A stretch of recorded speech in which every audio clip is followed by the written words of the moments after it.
Fondamentalement, il s'agit d'une Toyota Hilux 2007 à moteur diesel de 3 litres, mais les amateurs de Top Gear savent à quel point elle a été travaillée et modifiée, ce qui en fait l'un des véhicules les plus intrépides jamais construits.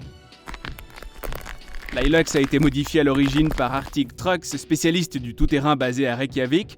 L'entreprise s'est développée à partir de l'Islande et s'est implantée dans le monde entier, au Royaume-Uni, en Scandinavie, aux États-Unis et à Dubaï. Elle produit aujourd'hui des véhicules comme celui-ci et vous emmène également dans des expéditions telles que le Polar Challenge avec sa gamme de pick-up haut de gamme. C'est la première voiture à avoir atteint l'extrémité nord magnétique. A-t-elle été malmenée ou a-t-elle été entretenue depuis 2007 ? Jetons un coup d'œil. Il est difficile de ne pas remarquer la combinaison des roues et des pneus de ce pick-up. Les pneus sont énormes, ils mesurent 38 par 15,5 et sont montés sur une jante de 15 pouces. Je n'ai jamais vu de flanc pareil, sauf sur un tracteur. Ils sont en fait fabriqués ici chez Arctic Trucks.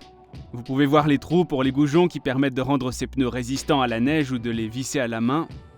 Ça doit prendre une éternité. Sur la route, ces pneus fonctionnent à une pression d'environ 20 voire 30 PSI, mais comme vous l'avez vu dans l'émission, ils se dégonflent à une pression inférieure à 2 PSI.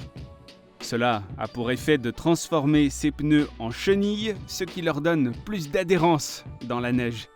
Ainsi, ce pick-up se transforme essentiellement en char d'assaut. La carrosserie de la voiture est dans un état remarquable. Il y a quelques bosses et éraflures où de petits morceaux ont été arrachés, mais j'imagine qu'en Arctique, tous les éléments dangereux se trouvent au niveau du sol.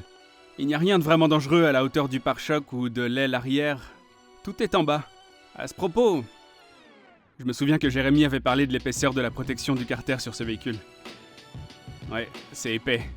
Nettement plus épais que certains éléments des récentes voitures du Grand Tour comme la DB9 de Richard.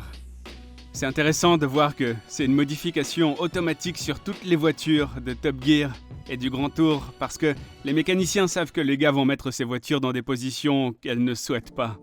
On pourrait penser que la protection du carter devrait s'étendre sur toute la longueur du véhicule et le protéger complètement, mais quand on est dans des situations où les choses peuvent vraiment mal tourner, on veut pouvoir accéder aux organes mécaniques comme les arbres de transmission et les différentiels plutôt que d'avoir une grosse plaque de métal qui nous en empêche.